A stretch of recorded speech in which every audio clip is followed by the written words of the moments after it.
Christian Pulisic versus Weston McKennie on a Friday. We may just see it this afternoon.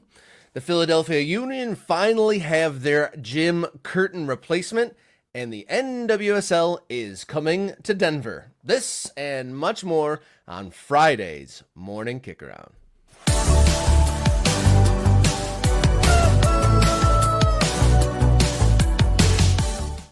Hello, good morning. Welcome to the show. This is Morning Kickaround, the new home of the American soccer conversation. Coming to you live each Monday, Wednesday, and Friday. Up from the lower leagues, I'm Robert Kerr. Happy to be joined by Mr. Jason Davis. How you doing, sir? I am good on this Friday that feels like a Tuesday. I'm great, Rob. It's fantastic. And we're going to talk about some good stories today. Excited for that. Transfer season. It's transfer season. Yeah, a variety of topics on the show today.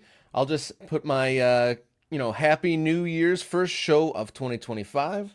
Got my first good news of the year. I'm being brought back as staff writer and commentator for Oakland County FC under new ownership. So I'm pretty happy about that. And because you don't get to show off your shirts on the radio, and you always got a good one, can you give us today's shirt check? Oh, shirt check. Well, I'm in Puerto Rico, so I think people know that. Hence the different setup for my usual, well-appointed studio or whatever you want to call that, DIY as it is. I grabbed a couple on the way down, and I think I have 3 of them here. So you might see a repeat at some point in the near future. I don't know. Wear it inside out. Put it next to inside out. This is Japan 2018. I believe my wife got me this shirt because I mentioned I liked it, and she remembered I said that. And, of course, the U.S. men's national team did not participate in the 2018 World Cup. So as sort of like consolation, she was like, oh, have this Japan shirt. And here you go. I like it. It's a nice shirt. I like the Japan badge. The Japan badge goes hard. You see that? With the, I don't know, which kind of bird is that, Robert? Are you an ornithologist? Do you know what that is? What bird does Japan have? I am not a professional ornithologist, but I'd call it a badass looking bird. Okay, my, badass scientific opinion. That is perfect. I like that. Let's just go with that. Badass black bird. Go. On the show today, we're talking possible American head-to-head battle in Italian Super Cup this afternoon. Transfer news, aplenty, new coach in MLS. New team coming into the NWSL. But before we get to that, let you guys know you need to hit subscribe. It's really what helps the show grow more than any other way at this stage of developing the program. Click subscribe. Morning Kickaround. 2 words in the YouTubes. Hit the subscribe button, and we will continue growing. If you're on social media, at Kickaround on X, Instagram, and Blue Sky. Or write us an old-fashioned email, morningkickaround@gmail.com. Hit us up. Let us know. But I think we'll get into Friday's headlines in a segment we call Long Balls. Here we go.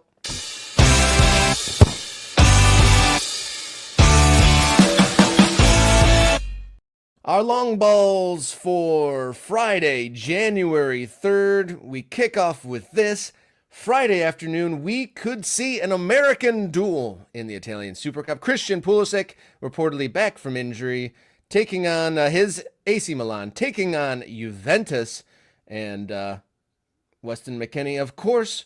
You excited? What about that? A Friday afternoon delight. Am I excited? That is a complicated question because there are some pros and there are some cons, Rob. And I'm not usually that kind of person. I don't make a list with every decision I make. I'm more like waffle for about an hour before I finally am forced to make a choice. We're getting more and more stuff in common, I'm noticing. Well, that's not a good thing to have in common. I guess we have waffles with our morning kick around. If we had a rim shot, I would let you play, but we don't have one, so we will just move forward, trudge ahead as it is. Put some syrup on it, too. Look, here's the pro. The pro is what you just mentioned. We might have some American involvement in this game. I think if Pulisic is back and healthy. Reports saying he is. brand new manager, Sergio Conceição, would like to use him in this game, I suppose that would be fine. That would be okay. Don't risk the kid. Don't push him too hard. I mean, we don't have internationals for the U.S. men's national team that matter until March. I still would like him to be healthy and playing soccer for AC Milan. Yeah. There's that. There's the Weston McKennie thing. Every it's almost like clockwork now. That every couple of weeks I see a story about how Weston McKennie has made himself invaluable. After all of the questions about whether or not he was going to be able to stick it out, they were looking for options to move him along. Obviously, you had the Leeds period, which we all just going to memory hole. One day, memory hole is going to be Weston McKennie played at Leeds United. That's going to be a thing on this show. No doubt. And now the stories are he's made himself invaluable to Thiago Motta, and he's part of the project, and there's a new contract and all these things. And it's like, okay, great. Good for Weston.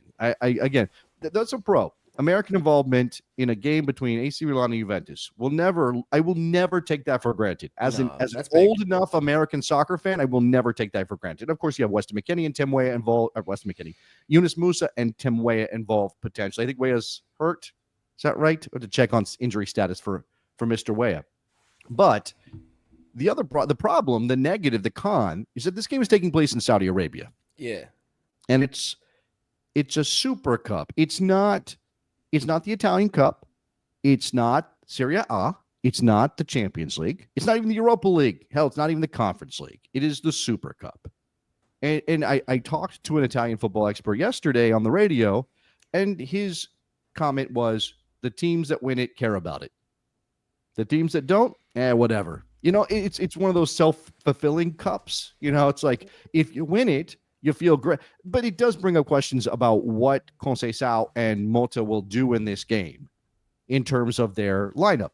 We saw Inter Milan beat Atalanta in this tournament in the Super Cup yesterday. Did Atalanta play their best team? Oh, hell no, they did not play their best team. That was not in that particular case, for Gasparini, it was not worth it. Down to Saudi Arabia, right after the Christmas break. Lots of games coming. Atalanta not necessarily as well resourced as an Inter or as a Juve or as a Milan, even though, of course, they're having a great season so far. And that's the thing for Atalanta. They look at themselves, they see themselves at the top of the table right there with Napoli and Inter Milan, and they're like, well, how do we hold on to this? Why rock the boat now? Why go hard on the Supercopa when we've got a chance to win the Scudetto? I mean, that would be, incredible, an achievement like no other for Atalanta. So that's where I'm at with this game. Am I going to try to peek at it? Sure, I will absolutely peek at it. Am I going to think of it as some massive occasion? No. And I don't know what the crowd's going to be. What's the atmosphere like in Saudi Arabia for Super Cup matches? Rob, what's it like? Anybody know? Yeah, what's going on in the first weekend in January in Saudi Arabia? It's I've never been, so I couldn't tell you what the Friday night life is like out there. But better than the average Friday at 2:00 entertainment potentially there. And then what you're saying with the how much gravity or value is there, the coverage and the pictures and the videos I've seen from there, it looks like a preseason. Summer, warm weather training, and they looked all very, easygoing. And I think most of the stories were about club legends going for like a visit to say hi and stuff like that. So did they do the camel photo op? There's always a camel photo op. They didn't do that. Like a thumbs up next to a camel or two. I like on top of a camel. Like, oh look, it's Vlahovic and he's riding a camel. I don't know. Like, what do we? I don't know. It's a weird situation. And of course, when I talk about Atalanta being at the top of the table and them not taking a risk when they play against Inter yesterday, Juve and AC Milan are not where they want to be. Now, Juve is closer to where they want to be than Milan is. This is why they fired Fonseca, because they were not anywhere close to where they want to be, and they're looking down the barrel of missing the Champions League. So Milan needs to start turning around their fortunes right now. But of course, again, Conceição has an opportunity to make his first impression in this game against the most successful team in the history of Italian football. So he's got a couple of competing motivations in this, and it should be interesting. I mean, again, injuries have been a problem. In the draw against Roma, that ultimately, I mean, you can't say it was the – I'm sorry, I'm going to say this. I don't know that you can say it was the straw that broke the camel's back for Fonseca. But in the draw against Roma, that ultimately led to him being dismissed, he was down 4 or 5 key players. They were missing guys, and I don't know how many of them are back. Pulisic might be back, but what about everybody else? Yeah, there's some pretty brutal headlines I saw last night and this morning. Like, job too big for Fonseca and this and that, just like totally slandering him when, they didn't give him much of a caveat for his injury list. Further injury news, there could have been 2 versus 2 as far as Americans on this, but Tim Weah doubtful with a thigh injury and Musa doubtful with a muscle injury himself. In other Americans abroad this weekend, Fulham and Anthony Robinson take on Ipswich, and then the American duo of Chris Richards and riding on the bench Matt Turner are taking on Chelsea. Riding on the bench Chris Richards. Those two guys are bench jockeys over there at Crystal Palace. So yeah. So I guess without like monitoring Crystal Palace from game to game, has Chris Richards benching lead to the is that kind of parallel to the improvement of form at Palace? No, I mean, I don't know that you can one-for-one correlation that, Rob, but I would like to not do that. It would make me feel bad about Chris Richards and American defenders. I do think it's problematic that Chris Richards has apparently not won any more playing time for Palace when we do have, I think, a pretty clear issue at center back for the U.S. men's national team. And we were talking before the show that Mauricio Pochettino is going to call up his first January camp roster on Monday. That's going to be MLS players because that's always what January is about. Are there going to be a couple of faces on the center back side of that? I mean, is it just going to be Miles Robinson? Is it going to be Walker Zimmerman coming back into the team because he's healthy and I don't know, he's got nothing else going on? I mean, is a player like Jalen Neal anywhere close to the U.S. men's national team right now because he's not a starter with the Galaxy after they won a championship? I mean, these are Jackson Reagan. Is Jackson Reagan going to become a guy we're going to think about for the national team because Chris Richards can't get on the field? I mean, you still got Mark McKenzie out there. I'm not even mentioning Tim Ream because I think we're all thinking it's got to happen sooner rather than later. He's going to be the American Pepe, I'm telling you. 38, 39 years strong. Oh, he's not going to shave his head. Okay. That'd be great, though. Tim Ream, after all those years with the long hair, just one day just go straight up Bickett bald. See what he looks like. It's like me with my beard. Every time I threaten to shave my beard, my wife goes, "No, you will be divorced tomorrow." And I go, all right, well, I guess I'm not shaving the beard. Well, the only time I've ever seen my father without a beard was he said he'd shave it at my high school graduation, didn't, college graduation, didn't. And he finally did it the day after I got married, and it was terrifying. And I think my mom was like, paint it on or something immediately. Grow it back instantly. And so I saluted him for his bravery, but he returned to his normal form very quickly. You're saying don't make big hair decisions is what you're saying. Just like stick with what you are. We're all comfortable with your covered face or your long Tim Ream hair. Don't change it. Don't go different. If you're a beard lifer, put some serious thought into it. I think the commitment is there at this point. I don't think I'm going back. And my 3-year-old, almost 4, has never seen me without it. I think it would shock him. I think it would be too much for his little brain to comprehend. So yeah. Since we've kind of already dipped into the subject, or we're gonna switch up, we're gonna move up in the running order. Our long ball. So long ball number 2 is Mauricio Pochettino reportedly urging MLS teams to release players for January camp. And like you said, I mean, the Pochettino needs to source center backs from somewhere. So is MLS the talent pool where we're going to find the World Cup 2026 center back duo? I don't. So this is just like every other January camp. Restrain your expectations. Don't get too wrapped up in who gets called. Don't get too wrapped up in whether any of these players are sort of the future. I mean, for the moment, now things can change between now and 2026, but it's not a crazy amount of time between now and then and a World Cup on American soil.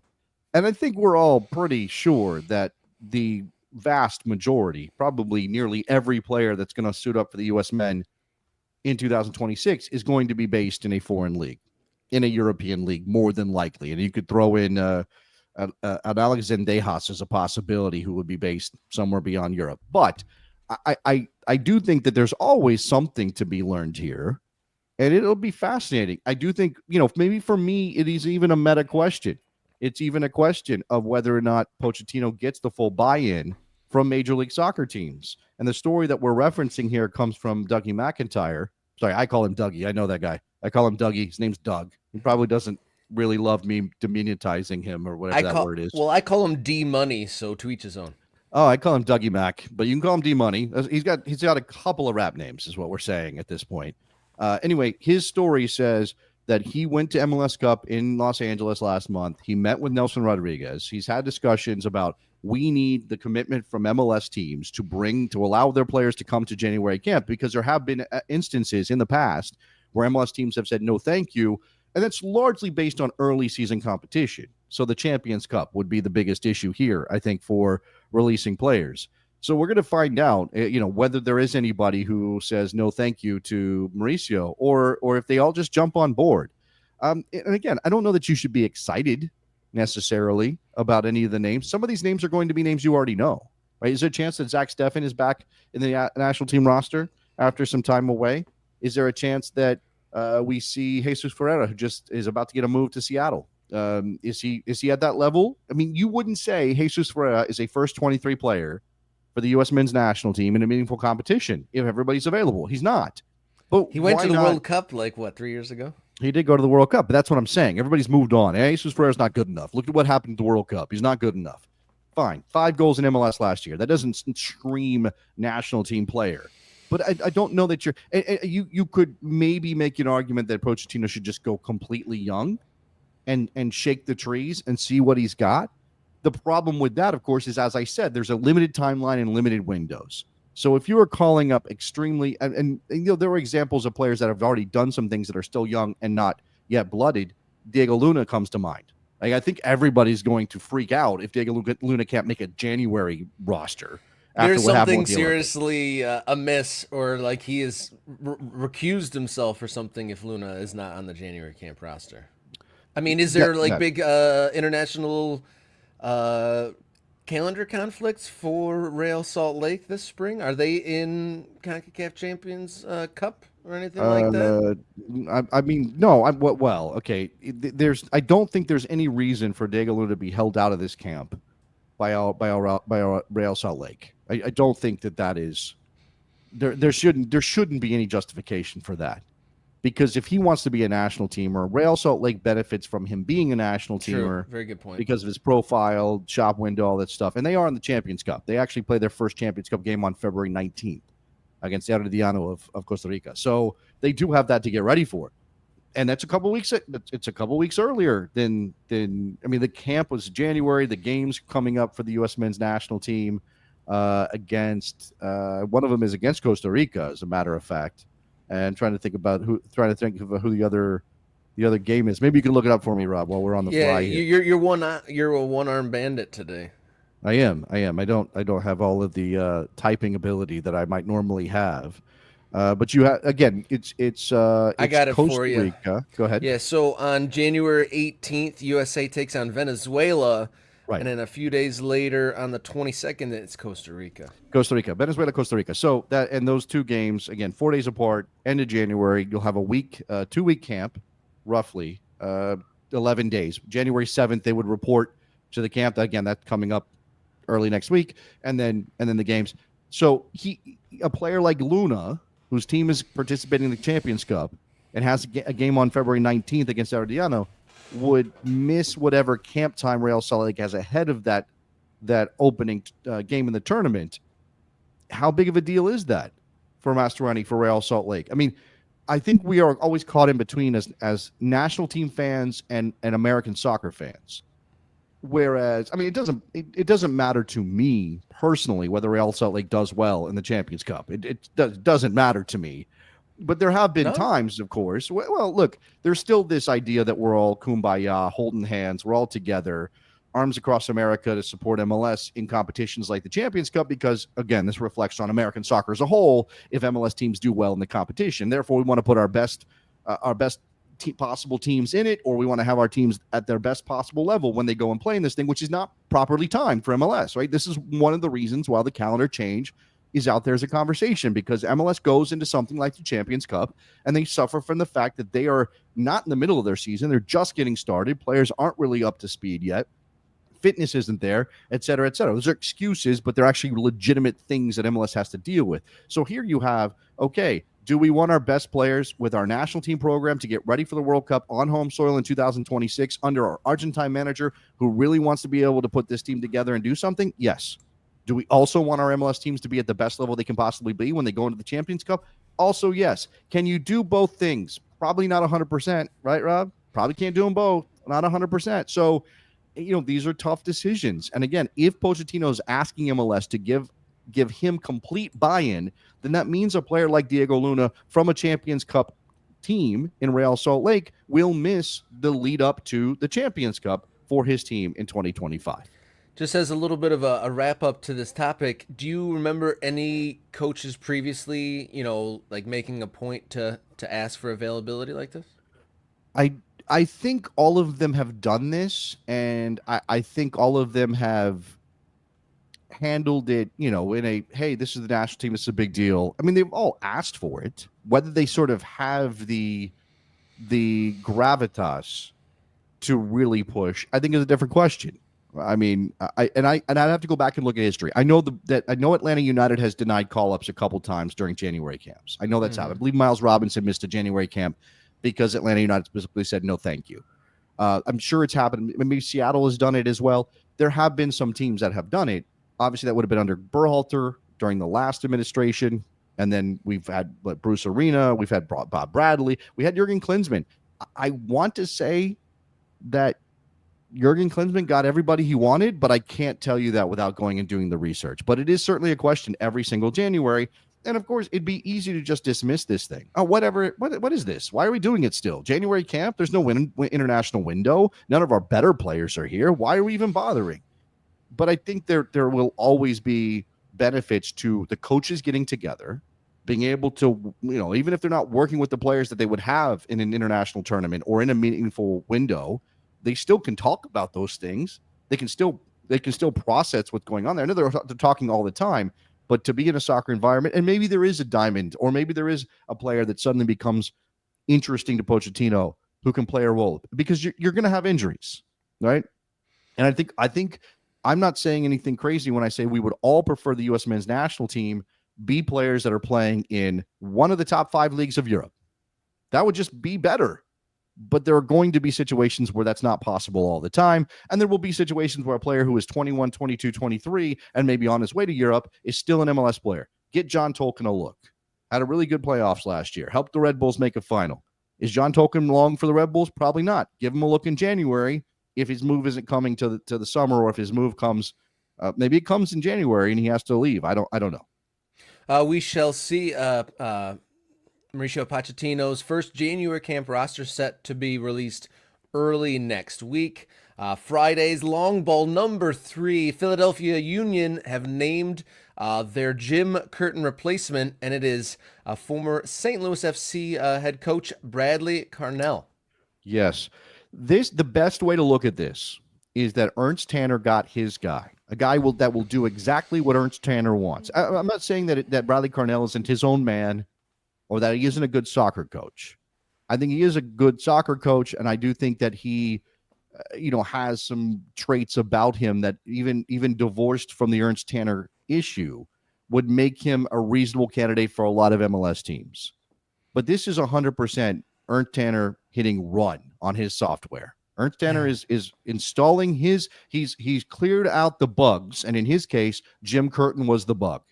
Jim Curtin was the thing in the system that was altering what Ernst Tanner wanted his system to do.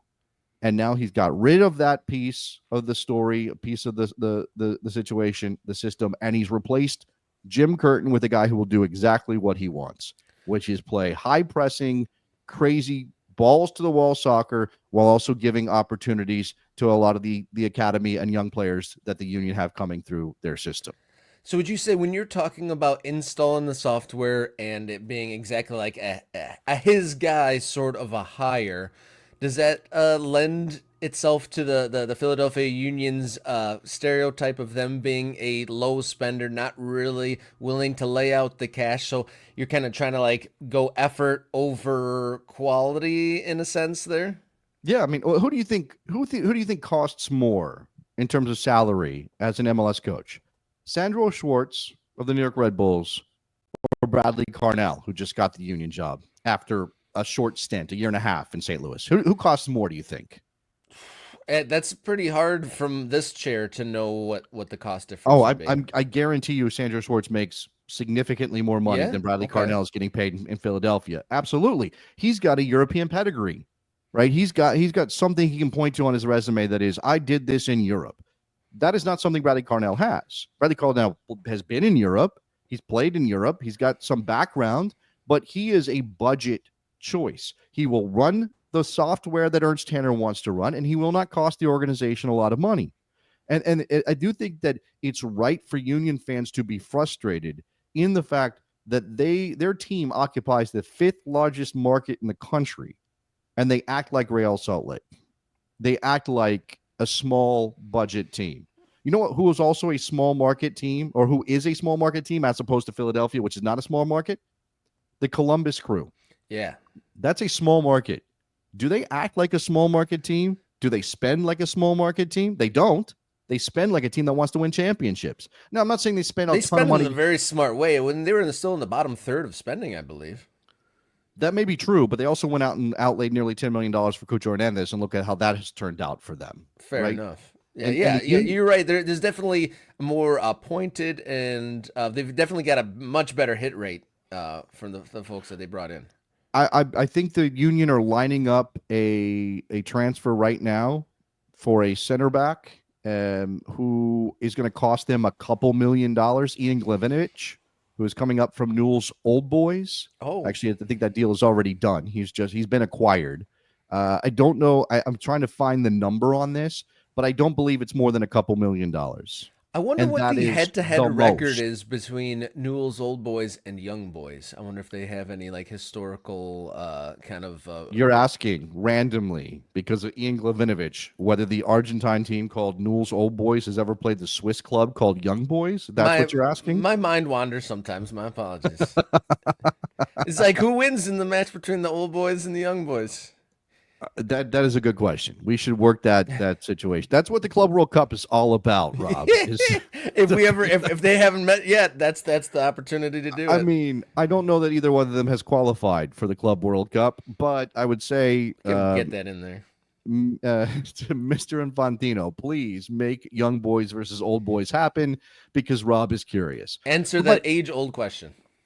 Right. My point is, right after the Union signed Glavinovich, and that deal did go final a couple of weeks ago.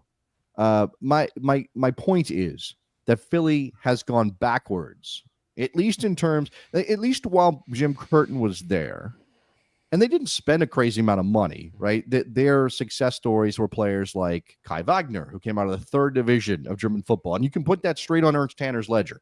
Right. He's the one that went through his Rolodex, found Kai Wagner, brought him over to MLS and turned him into an MLS best 11 caliber wingback. That is fair to say that Ernst Tanner has a knack for that.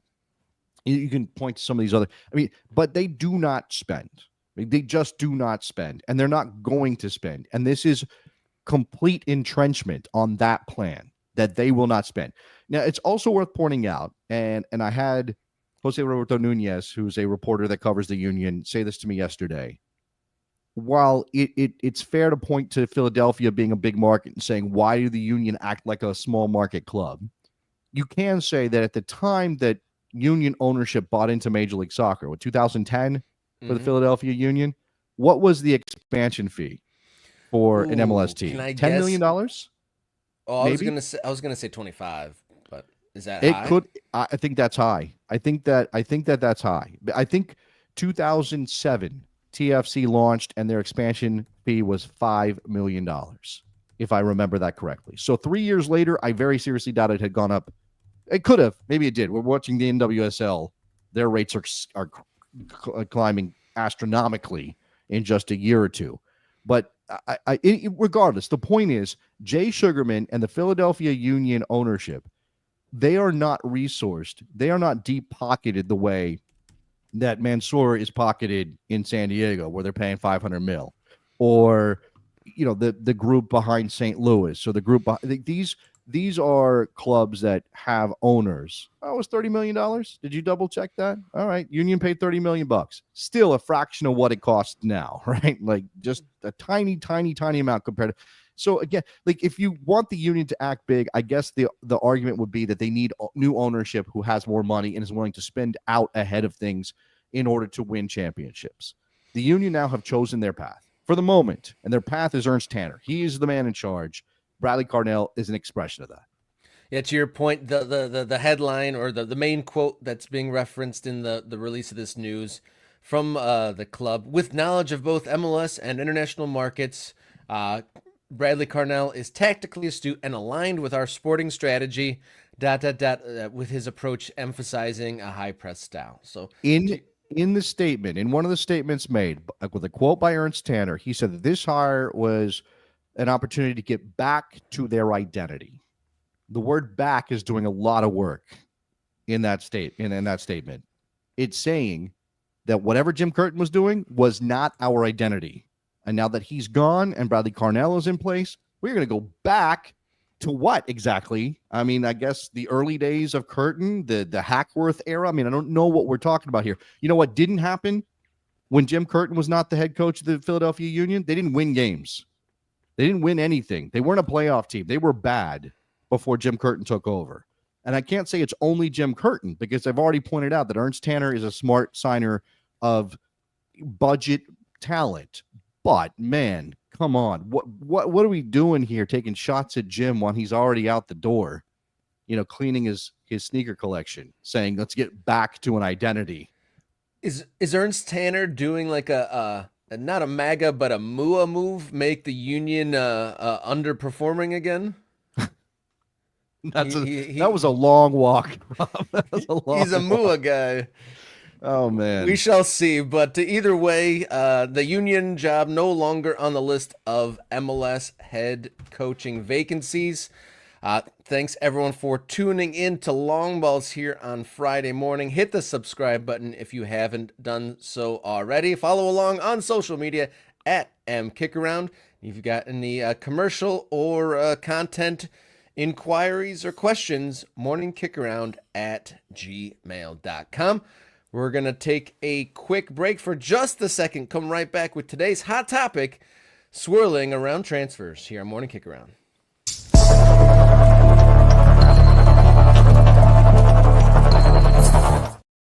It's the first show of January here on Morning Kickaround, so the hottest topic on everyone's lips in soccer, it is the transfer window. MLS teams building their rosters for the 2025 season, while the European teams look to add players or ship off players in the January transfer market. Let's go today with American adjacent transfer news. He's not American himself, but Marcus Rashford, the kind of odd man out at the struggling Manchester United squad. Rumors swirling that there's talks about getting him onto the Seattle Sounders. Okay, let's be clear that I think what we have with that Sounders rumor is something completely unsourced, something completely anonymous, something cranking completely up the rumor machine. Yeah, is it possible that someone at the Sounders asked the question, what if we went after Marcus Rashford? That is absolutely possible. That's it's possible that, when you're in one of those brainstorming sessions, Rob, and no idea is a bad idea, and you're just throwing stuff out, and you're like, no judgment, whatever you got, guys. It's like, oh, let's put a dog on a hot dog cart and run it around town, and we'll make a ton of money. No, I mean, probably not going to happen. You're probably not going to do that. I don't know why the dog and the hot dog cart came to mind for me, but this is the same kind of thing, right? That maybe there's an idea. Maybe somebody was like, well, Marcus Rashford's available. let's kick the tires on the idea. And then somebody told somebody else, and that became a telephone game. And the Seattle Sounders are interested in Marcus Rashford. Boom. If the Seattle Sounders were attractive in some manner, and I do think it's possible they could be, but attractive in some manner to Marcus Rashford, and B, had the resources to bring Marcus Rashford in, okay, maybe it's possible. But I just think if we're talking about reality here, if this is going to be a loan, right, because maybe United, I'm sure United would prefer to get him off the books completely. Sell Marcus Rashford. And what's his value right now? Rob, do you have any sense of what that is? I don't mean like look it up on Transfer Market. I mean, what the hell is Marcus Rashford worth? Does anybody actually know? Because there's so many different things about him that would change his value as opposed to an equivalent talent in world football. Is Marcus Rashford a good player, Rob?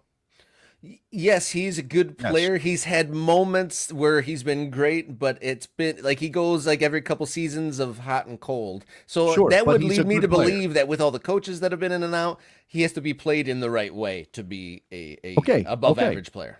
Okay, but we've seen players who have struggled at times in some places still go for fairly significant fees or go for something that still represents a giant reach by MLS standards or well beyond MLS standards, right? Do we imagine that the Seattle Sounders have $25 million to buy Marcus Rashford? No, they do not. I will just give you a spoiler. They don't have that much. And I don't even know that that would be enough to buy Marcus Rashford. So let's put buying off the table, right? Buying's not happening for the Sounders. Now, would there be a chance of a loan? Perhaps. But here's the problem with the loan. Who's paying the wages, Rob? Is United so happy to get rid of Marcus Rashford that they just boot him out of town, send him off to Seattle and carry his wages? Because those are significant. He makes a lot of money. His contract runs to like 2030 or something like that. He's on a bunch of cash. The Sounders aren't going to pay that. And again, this salary budgets and MLS rules are part of this that I'm not even really accounting for exactly. But it just, again, I would love for it to happen. I actually think that Marcus Rashford could benefit from being outside the English spotlight in a place like America. He could be a very Ricky Puig-like figure in that regard. But I don't think that's happening. I just don't think that'd be nice. It's not going to happen. Yeah, he's famous and very like a household name to a certain degree, but he doesn't have the Messi give him like a percentage of the Apple subscriptions sort of a famous to kind of move mountains like that you wouldn't expect. Apparently, reportedly, Marcus Rashford has turned down some Saudi approaches, and as of like 10 minutes ago, Goal.com is reporting that Amorim has ruled Rashford out of the Liverpool-Manchester United game on Sunday and won't be back until at least the FA Cup third round weekend after this. Ruled out because of illness? What? Illness, hurt feelings? And owie? His soul is... Okay. Because Amorim is going back and forth on Rashford, and I don't think Amorim's got his sea legs underneath him at all. In Manchester, I don't think he's got. There's a lot of like comparing progress compared to Ten Hag, and that's a dangerous game. That's a dangerous game. If you're underperforming a guy that just got fired, then that's a dangerous spot. I mean, when he can legitimately be asked about whether or not Manchester United has to be worried about a relegation battle, I think things are pretty bad for Manchester United. And I feel bad for Amorim because, again, this is one of those situations where United calls and says, hey, we'd like you to manage our football club, a world-famous football club that has won many a Premier League title, that, has this deep history and a connection to the global game, perhaps unparalleled by anybody outside of Real Madrid. Is he supposed to go, I'm kind of good here at Porto. Like, this is, I'm comfortable. Like, I go down and get my coffee. I can speak my native language. I know the people. I got the best goal scorer in the world right now in Victor Gyökeres. I'm good. And they're like, well, actually, we kind of like to have Victor Gyökeres too. So maybe you come over and then Victor comes over. We'll put the band together. It's going to be great. He's not going to say no to that. When your dream job, I'm not sure it exactly is, but when a dream job comes calling, Rob, how do you say no? And yet here it is again. United doing the thing where they've hit reset. They've handed the keys to the car to a manager who has proven himself in a second-tier European league, right? They're still a mess organizationally. They still have so much confusion over who's running the Dean. The Dean, is it Ashworth, Dean Ash guy. He left after 5 months because apparently nobody was happy with the way things were being handled with the choice to keep Ten Hag. I mean, again, there's just no clear who's responsible, how is this happening, what's the plan. The plan seems to be find some sort of phenom-like manager and give him a chance. That's the plan. And there's the institutional support is bad. And of course, for Emery, it is more complicated because he plays a certain way. And they were like, hey, play your way. And he looks around and he goes, well, none of these guys can play my way. I'll play your way anyway. These aren't the Legos that I need to build my Portuguese system here. Yeah, he's like, you gave me Duplo and I need Legos. What's happening here? And then they say, well, why don't you change? He's like, because that's who I am. And that's why I was hired, was to do my thing, right? I don't know if he's sticking to his guns because he's principled that way, which sounds insane, or because the club has told him, stick to your guns. This is who we wanted you to be. But how is it tenable for him? And now they throw the Rashford situation into the mix, and who's leaving, who's going. It's just disastrous right now for Manchester United. It's like watching Notre Dame go 1-15 or 1-12 or how many football games they play in college now. It's and obviously Notre Dame's not that because they're in a national championship semifinal. So it's wild. But at the same time, I mean, we say Manchester United's a dumpster fire, this and that, but they over the last few years they've won some of the minor competitions like the domestic. They have won some trophies. They've had their days, but not the overarching like large scale league success that they'd obviously want. And I think I do think it's somewhat okay. Like, it's always going to be a difficult process to adjust your expectations if you've been a Manchester United fan during the Alex Ferguson era, right? During the class of 92 and during all the success and the treble in 99. Like, if you live through all of that, to get to this point, where you're just a League Cup winning team or an FA Cup winning team is like, oh, that sucks. That's who we are now. We're just that. Meanwhile, I'm a Fulham fan, and you give me any trophy, and we're going absolutely bonkers, right? If we make the Conference League, I know we were in the Europa League, we made a final, but if we made the Conference League this year, I would go, oh, what a great season. Marco Silva for Manager of the Year. Like, I would say those things. It's all about expectations and level. So I think it's okay. It's going to be a tough process. It's okay for clubs to have a readjustment and have to figure it out. But what the problem here for United, it's not just like, oh, we're just now a cup team. It's we're not even that. And we are, 4 points, 5 points off of being in real trouble in terms of relegation. And I don't know what happens. I mean, the closest comparison we maybe have is Juve after they were sent down because of the scandals in Italy. But that was not because they were bad necessarily. It's because they were being punished. We had Rangers have to shut down and restart and come up through the Scottish system, which, the way the Scottish system works, Rangers was just going to be back in a couple years anyway as a new entity. That was sad, but that was, again, financially related. To have Manchester United potentially relegated is like, what drug did I take? What year is it?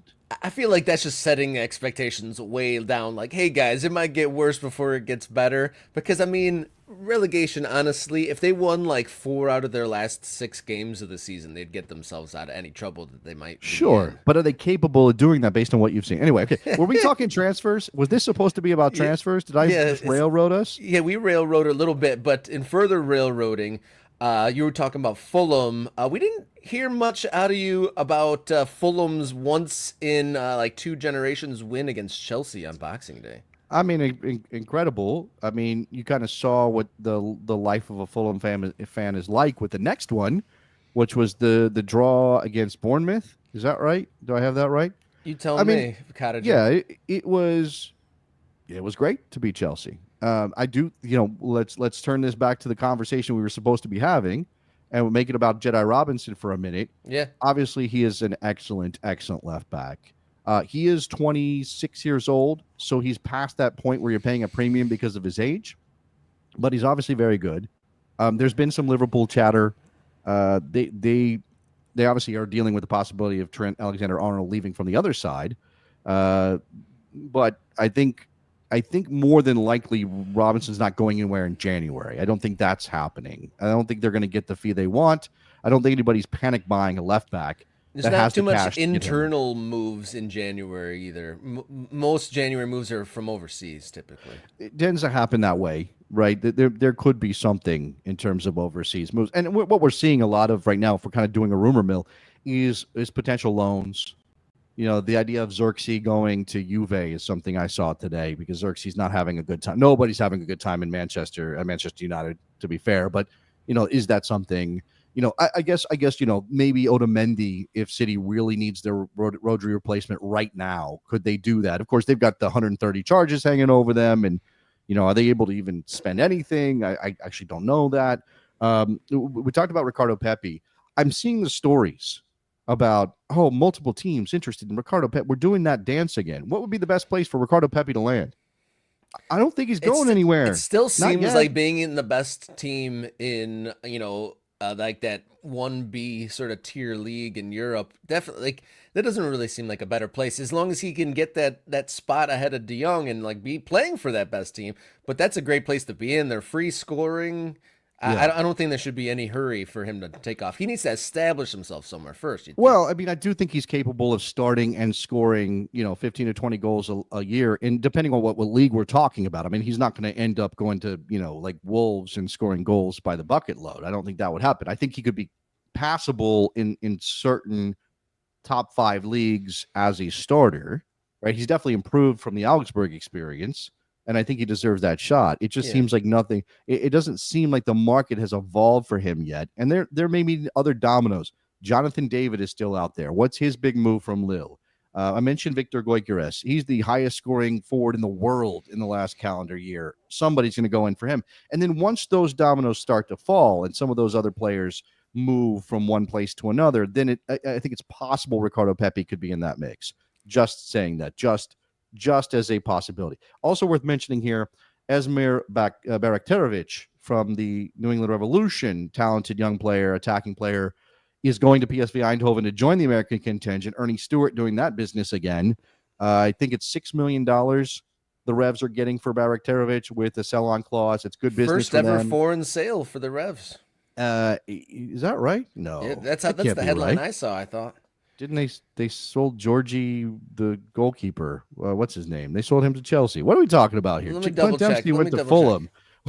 Glenn Dempsey went to Fulham. Maybe it was a home. Maybe it was a homegrown. My apologies. It probably was that. I think you're right. I think it's a first ever homegrown sale. Maybe. Who's the midfielder? The English American midfielder. He's not sold yet. They still got him. Anyway, that's probably what's going on. The homegrown situation. But worth mentioning that Baraktarovic has already decided he's playing for Bosnia and Herzegovina and not for the United States men's national team. That's already filed and switched, so he can't play for the U.S. But still good to see an American academy, an MLS academy, developing a player who gets a move to a place like PSV Eindhoven. And I think he's good enough that it's going to be 2 or 3 years before he's flipped. PSV Eindhoven makes double their money on him. Obviously, the Revs will get a cut of that. But I think this is a player who's going to keep growing and find a higher level sooner rather than later. Yeah, my apologies. The 19-year-old Bakhtarevic, first ever homegrown sold by the Revs. So good, fact checked there. Other American moves that have happened: James Sands to St. Pauli, and then it looks like Brandon Vasquez is going to Austin. The Brandon Vasquez thing, I think that's developing, right? Yeah. We already mentioned Jesus Ferreira going Dallas to Seattle. Paul Arriola's name came up as a potential move to Seattle as well. That has seemed to have dropped off a little bit. I don't know what's going on there. Brandon Vasquez, there was all these rumors that his contract was being canceled, that Monterrey literally didn't want him and was booting him out the door, and we don't even care if we get anything back for you. That doesn't seem to be the case. 14 goals he scored in Monterrey. I think he is a limited player, but I think he has utility in certain situations, and maybe a return to MLS in Austin would be a good move for him. I don't know that Cincinnati fans, I guess they would probably feel pretty good about this, right? Because of the money that they got from Monterrey for Brendan Vasquez. And now here he is, not bombing out, but certainly not going from strength to strength in terms of his career arc. And Cincinnati fans can think, wait, we cashed out at the right time on Brendan Vasquez. Thank you for tuning in, guys. And thank you, Nate, also always throwing in the comments each and every episode just about.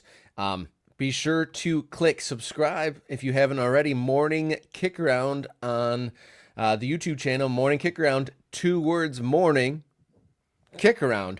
If you break it into 3 words, you're going to get directed towards like some sort of a Chuck Norris Bowflex sort of a system. So don't do that. Morning Kickaround. And then on social media at Kickaround, or write us a note, morningkickaround@gmail.com. Isn't the internet done with Chuck Norris? Don't we haven't had enough Chuck Norris in the history of the internet? We can move on. But he's still selling things. He's still selling fitness regimens. So that man is he is marketed to the nth degree. He is marketed to the hilt, that guy. And how much good did Conan O'Brien do for his career when he brought those Walker Texas Ranger clips? Brought a whole new life to Walker there on Conan. But Conan aside, let's get into our 3rd segment of the day, our big question here on Friday, January 3rd.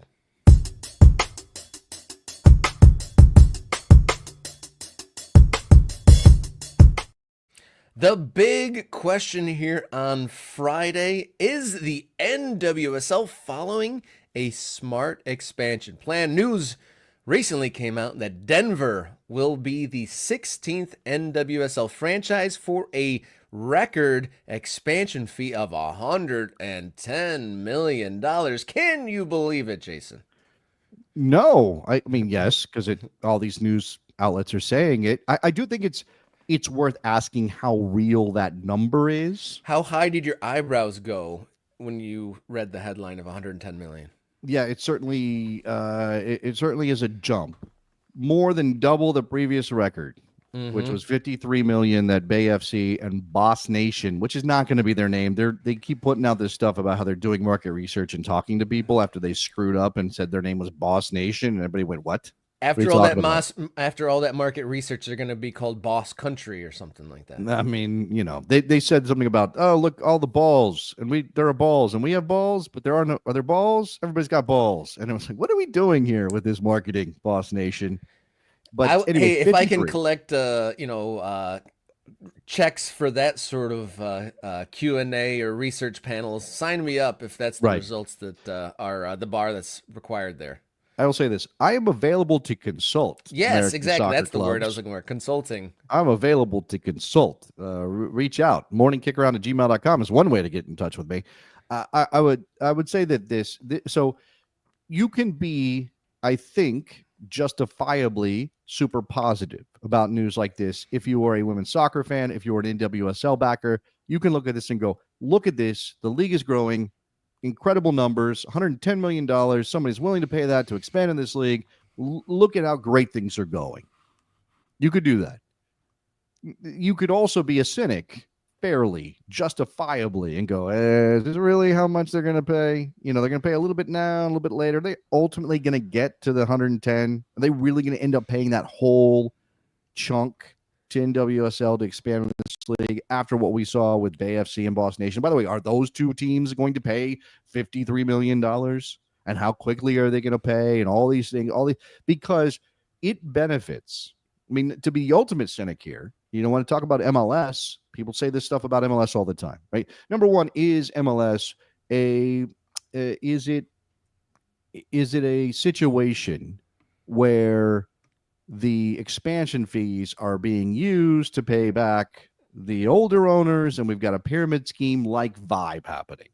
Now, I think the difference between a pyramid scheme and this, generally speaking, is that in a pyramid scheme, you're not telling your investors that you're doing it. You're not like, hey, we're going to go get money from somebody else to pay you, and that's your growth on your investment. That's not. Got to get in early, Jason. Got to get in early. Low fees, and you get paid back by the new guys. I don't think Bernie Madoff was telling everybody, hey, I'm going to go get some more money from somebody else, and I'm going to pay you back with that money. And there's not actually any growth in the investment. It's just me paying older investors with newer money, and we just keep it going forever. I mean, again, is this the same kind of thing though? Is this juicing the numbers to make the league look better, to bring up the value of everybody? Is it a pump and not dump? Because I don't think anybody's jumping out of the boat yet. But is this like building up the money, the valuations to make everybody look good, right? To make everybody else in the league, all those older owners who have been around, and you can look at the investment that has come from other owners who have been around for what's happening in Kansas City, right? They built a soccer stadium for women's soccer. They had the final there this past season. An incredible achievement for women's soccer, something that I don't know that we ever thought we would see. And it's a great step forward. How much does it benefit the owners of Kansas City Current that somebody's coming in for the league price of $110 million, and then Michelle Kang and the money she's putting in to the Washington Spirit and women's soccer, and it kind of, I also think that it's possible. I mean, as long as you're not being super anti-capitalism, if you want to go to that end of the spectrum, that's great. That's on you. I think it's possible to just kind of look at this and go, this is how it works, right? Who is suffering here? Like if it's not actually $110 million, who suffers in this situation if they are kind of bluffing about the numbers, Rob?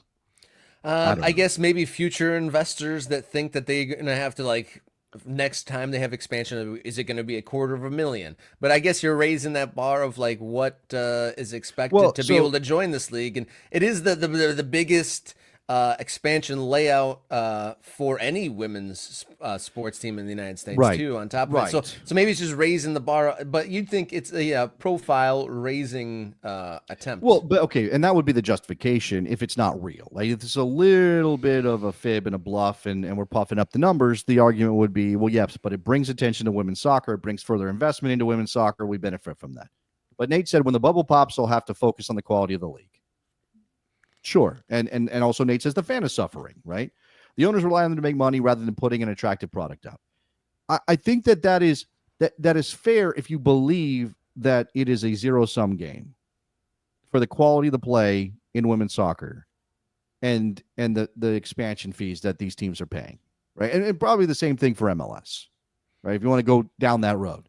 You could say, well, if somebody's spending $500 million on an MLS expansion team or someone's spending $110 million on an NWSL team, that's less money to put into the product, which is the playing quality, right? The players and paying the players, right? And we can absolutely go in a labor solidarity direction on this, Rob, and say, why is the league charging $110 million for an expansion fee instead of asking its owners to pay the players more money? But at the same time, we have been sold on the idea that the NWSL salaries have gone up dramatically in the last couple of years, bringing a better quality of life to the players, which would then, or you could argue, a better quality of play if you have salaries that are at least competitive or sometimes better than what you could get in other leagues. But of course, we started from basically zero with women's soccer.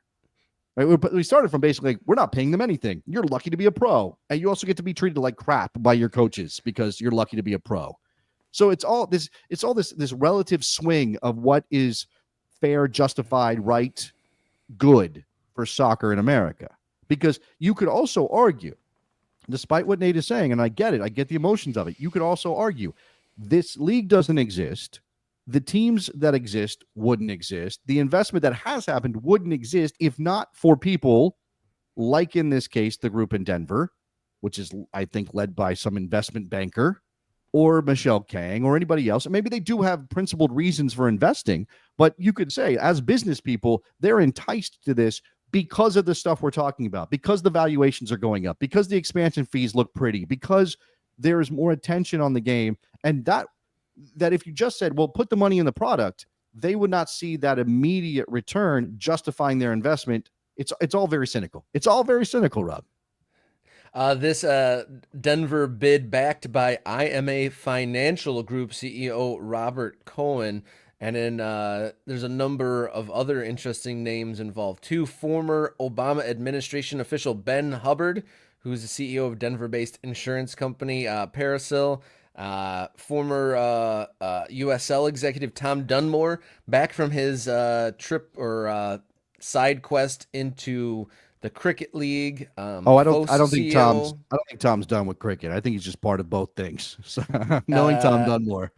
and then CEO Nicole Glaros, and then a former NWSL player, Jordan Angeli. So three different CEOs in this bid backing. So I guess you could see why they're in the top price sort of market. If it's three out of the five main contributors are CEOs of financial and insurance companies.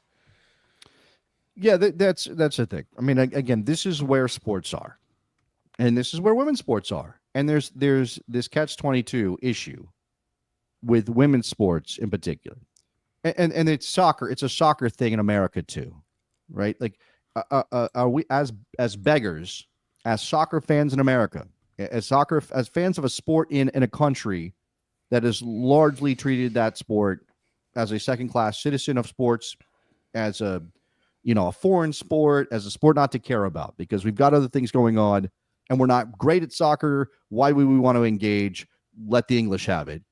As those kind of fans, or those people, we kind of wrestle with this, which is more than just being a sports fan. It's not just that straight kind of relationship. I have my team, I have my club, I support them. That's it. It's all wrapped up in our identity as Americans and our relationship to soccer. Can we, as those beggars, be choosers when it comes to how this happens? Can we say, hey, this is the wrong way to do it? When I think there's the plenty other of us saying that, but what impact can we have? what's the alternative? That it doesn't happen at all? Is that better? So 16 teams now in the NWSL. That's a really nice league number. I gotta say, It 16 is, nice. and but can you imagine that the NWSL is going to put the full brakes on expansion at this point, even though it might be smart? Okay, so if expansion prices in 2020, Angel City, San Diego, and Utah, obviously there's a caveat on the Utah one, but that was 2 million just 5 years ago and went to 53 last year for two different teams and then 110. So if there's that amount of, a spike, you can't imagine like this isn't the high point is not this team. No, probably not. Right. And again, this is the problem that critics of MLS and their expansion path and the way that they've handled their business and the idea that this is a pyramid scheme on some level have. It is this notion that you are just chasing fees, that the business is more about finding the next expansion ownership group than it is about putting a quality product on the field or building soccer for soccer's sake. And I'm both a romantic in the sense that I say trust the game. The game is a beautiful thing. We should be investing. I want MLS to do things right. But I'm also enough of a real world cynic, an American who lives in the 21st century during late stage capitalism, to understand that probably none of this happens if billionaires or 100 millionaires don't see value in it beyond soccer is a pretty game.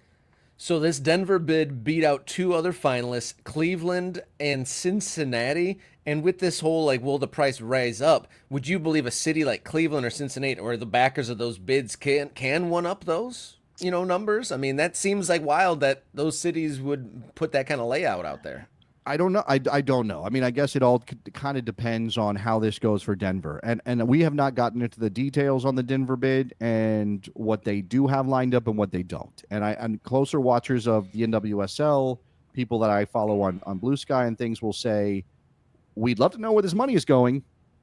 Love to know what the infrastructure plan is. And I do think that there are NDAs and all kinds of things in play that make it difficult for us to get details. Yeah.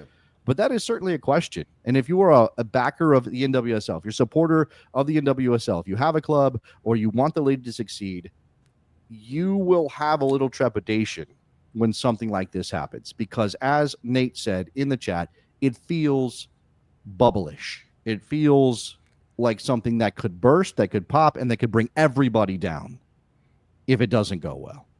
If Denver is spending $110 million, actually spending $110 million on an expansion fee, right? And that's ahead of all the other stuff they have to spend on. That's a lot of money that doesn't go on the field.